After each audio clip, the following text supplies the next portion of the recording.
Turn off the autoplay for video can save you battery life every time you come on your Photos apps. If you're looking to turn on or off autoplay for videos and live photos on your iPhone, it can help save data and reduce distractions.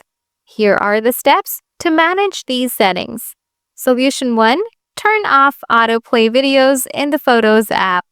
Open the Settings app on your iPhone, scroll down, tap Apps, scroll down and tap on Photos.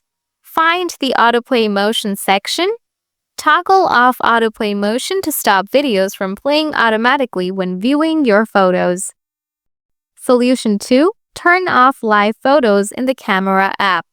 Open the Camera app on your iPhone. Look for the Live Photos icon, a set of concentric circles at the top of the screen.